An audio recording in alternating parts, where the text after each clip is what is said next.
आपण बघणार आहोत विराम चिन्हे म्हणजे काय। तर मुलांनो, विराम म्हणजे काय? तर विराम म्हणजे थांबणे, है ना। थांबणे म्हणजे रुकना। मग बोलताना आपण मध्ये मध्ये थांबतो, मग हा थांबणे हा विराम झाला। मग लिहिताना हा विराम कसा बरं दाखवायचा? मग लेखन करताना हा विराम आपण वेगवेगळ्या चिन्हांनी दाखवतो आणि त्या चिन्हांना म्हणतात विराम चिन्हे। बच्चों, हम बोलते समय बीच बीच में रुकते हैं, उसे कहते हैं विराम लेना, है ना, विराम, रुकना। लेकिन लिखते समय ये विराम हम अलग अलग चिन्हों से दिखाते हैं और उन्हीं चिन्हों को हम कहते हैं विराम चिन्हे। आता इकडे बघा, इथे काही महत्त्वाची विराम चिन्हे आपण अभ्यासणार आहोत जी आपल्याला 5वी 6वीला आहे। मग पहिलं विराम चिन्ह कोणतं आहे? पूर्ण विराम। हा काय आहे? एक पॉइंट आहे।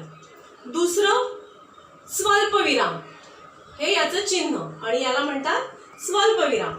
तिसरं प्रश्न चिन्ह, चौथं उद्गार चिन्ह, पाचवं आहे दुहेरी अवतरण चिन्ह, दुहेरी म्हणजे डबल, आणि सहावं एकेरी अवतरण चिन्ह, एकेरी म्हणजे सिंगल। पुढे याला म्हणतात डॅश, है ना। आपण इंग्लिश मध्ये डॅश म्हणतो, पण मराठीमध्ये याला म्हणतात संयोग चिन्ह, जोडणार। हे आहे अर्धविराम आणि हे झालं आपलं अपूर्ण विराम। याच्यापेक्षाही अजून काही विराम चिन्ह आहेत, पण ती आता आपल्याला अभ्यासायची नाही। आपण कोणतं बघणार आहोत? ही विराम चिन्हे। आता विराम चिन्हे म्हणजे काय हे आपण बघितलं, है ना। विराम चिन्ह मतलब क्या है, इसका अर्थ हमारी समझ में आया कि लिखाई करते समय, लेखन करते समय जहां जहां पर हमें रुकना है, वो जिन चिन्हों द्वारा दर्शाया जाता है उसे कहते हैं विराम चिन्ह। तर पहिलं चिन्ह आहे आपलं पूर्णविराम। हा पूर्णविराम म्हणजे एक बिंदू असतो, मराठीमध्ये बिंदू आणि हिंदीमध्ये दंडी देते हैं, पता है ना। मग पूर्णविराम कधी देतात? वाक्य पूर्ण झाल्यावर वाक्याच्या शेवटी पूर्णविराम देतात। वाक्य पूरा होने के बाद अंत में बिंदी लगाई जाती है, उसे कहते हैं पूर्णविराम। और किसी शब्द का संक्षेप दिखाने के लिए, जैसे पंडित जवाहरलाल नेहरू, तो हम क्या लिखते हैं? प बिंदी, ज बिंदी, नेहरू।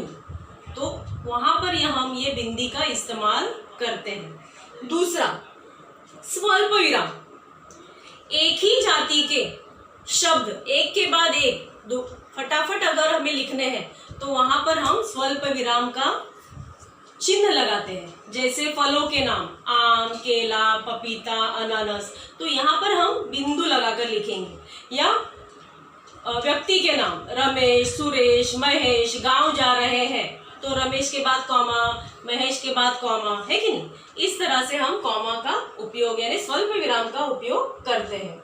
अगला है प्रश्न चिन्ह। वाक्यामध्ये प्रश्न विचारला असेल तर त्या वाक्याच्या शेवटी प्रश्न चिन्ह दिले जाते। बच्चों, जब वाक्य में हमें कहीं पर प्रश्न पूछा गया है तो वहां वाक्य के अंत में प्रश्न चिन्ह लगाना जरूरी है। जैसे तुम कहाँ जा रहे हो, तो यहाँ वाक्य के अंत में हम बिंदी नहीं लगाएंगे क्योंकि यहाँ प्रश्न पूछा गया है ना, तो वहां पर हम लगाएंगे प्रश्न चिन्ह, ठीक है। पुढे झाले दुहेरी उद्गार चिन्ह। पुढचं आहे चिन्ह उद्गार चिन्ह। आता उद्गार चिन्ह कधी लावायचं? जब हमारी मन की भावना दर्शाने वाले कुछ शब्द हम लिखते हैं, जैसे कि अरे रे ये क्या हो गया, दुख की भावना, शी हे किती घाण आहे, ये कितना गंदा है, शी, तो ये तुच्छता की भावना, है ना। बाप रे केवढा मोठा अजगर, आश्चर्य का भाव। तो ऐसे जब भावना दिखाने वाले शब्द वाक्य में लिखने के लिए आते हैं तो वहां पर हमें ये उद्गार चिन्ह लगाना पड़ता है। उस समय ये हम इस चिन्ह का उपयोग करते हैं। आता पुढचा आहे दुहेरी अवतरण चिन्ह। लिखते समय किसी के बोले हुए शब्दों को हम इस चिन्ह में दर्शाते हैं और इसे कहते हैं दुहेरी अवतरण चिन्ह। इसका मतलब होता है कि यहाँ से यहाँ तक के जो शब्द या वाक्य है वो किसी के कहे गए हैं, किसी के मुंह से निकले हैं, किसी ने बोले हैं, तो व्यक्ति के बोले जाने वाले वाक्यों को या शब्दों को दुहेरी अवतरण चिन्ह में दिखाते हैं। मुलांनो, पुढचं चिन्ह आहे एकेरी अवतरण चिन्ह। यानी लिखाई करते समय, लेखन करते समय किसी विशिष्ट शब्द पर या वाक्य पर हमें विशेष जोर देकर दर्शाना होता है, उस समय हम इस एकेरी अवतरण चिन्ह का उपयोग करते हैं।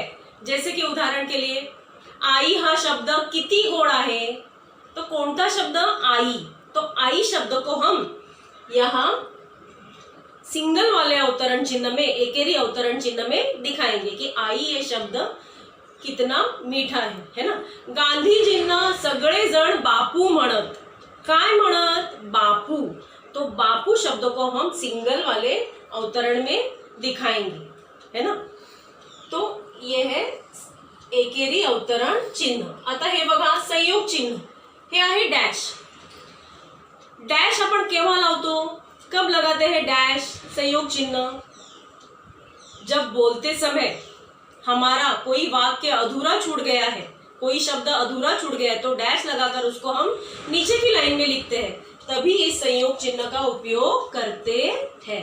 या फिर किन्हीं दो शब्दों को जोड़ने के लिए, जैसे आई बाबा, माता पिता, पाप पुण्य असे शब्द जोडून लिहिताना हे संयोग चिन्ह यानी डैश का हम उपयोग करते हैं।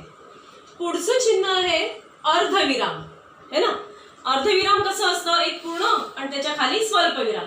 अर्धविराम आपण केव्हा लावतो, जेव्हा दोन वाक्यांना जोडायचं असतं। बच्चों, दो वाक्यों को जोड़कर लिखते समय हम इस चिन्ह का उपयोग करते हैं।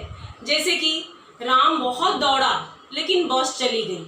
अब राम दौड़ा पर बस चली गई, ये वाक्य अधूरे हैं, तो इन दोनों के बीच में राम बहुत दौड़ा के बाद ये चिन्ह लगाएंगे अपूर्ण विराम, पर बस चली गई ये उसके आगे का वाक्य। इस तरह से ये दो वाक्यों को जोड़कर हम लिखेंगे। आता पुढचा आहे अपूर्ण विराम। अपूर्ण विराम कसं असतं, दोन चिन्ह असतात विसर्गासारखी, जसं विसर्ग असतो ना तसं। मग हे चिन्ह कसं, पुढील प्रश्नांची उत्तरे लिहा और उसके बाद ये अपूर्ण चिन्ह, यानी वाक्य के अंत में हमें कुछ विस्तार से जानकारी देनी होती है ना, उस समय ये अपूर्ण चिन्ह लगाया जाता है। तो बच्चों, आपकी समझ में आ ही गया होगा कि लेखन करते समय इन चिन्हों का उपयोग करना बहुत ही आवश्यक है, क्योंकि बिना चिन्हों की लिखाई ये अनपढ़ गंवारों की लिखाई मानी जाती है।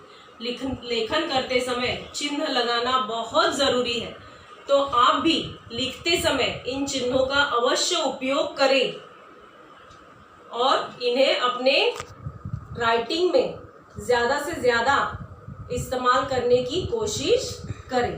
अब इसके कुछ उदाहरण हैं, उसके लिए ये आप वीडियो देखो तो आपको समझ में आएगा। विधान किंवा वाक्य पूर्ण झाले हे दाखविण्यासाठी पूर्णविराम वापरतात। उदाहरणार्थ, भारत माझा देश आहे, राम घरी गेला। अर्धविराम, दोन छोटी वाक्य उभयान्वयी अव्ययांनी जोडलेली असताना अर्धविराम वापरतात। उदाहरणार्थ, ढग खूप गरजत होते पण पाऊस नाही। त्या देशात राजा होता पण सत्ता लोकांच्या हाती होती। स्वल्पविराम, एकाच जातीचे अनेक शब्द लागोपाठ आल्यास संबोधन दर्शविताना, तसेच हे, की, असे यासारख्या शब्दांनी दोन वाक्य जोडताना स्वल्पविराम वापरतात। उदाहरणार्थ, सोनूकडे मराठी, गणित, इंग्लिश, विज्ञान इत्यादी विषयांची पुस्तके आहेत। गणेश, इकडे ये। अपूर्णविराम, वाक्याच्या शेवटी तपशील द्यायचा असेल तर अपूर्णविराम देतात। उदाहरणार्थ, परीक्षेचे वार सोमवार, मंगळवार, बुधवार।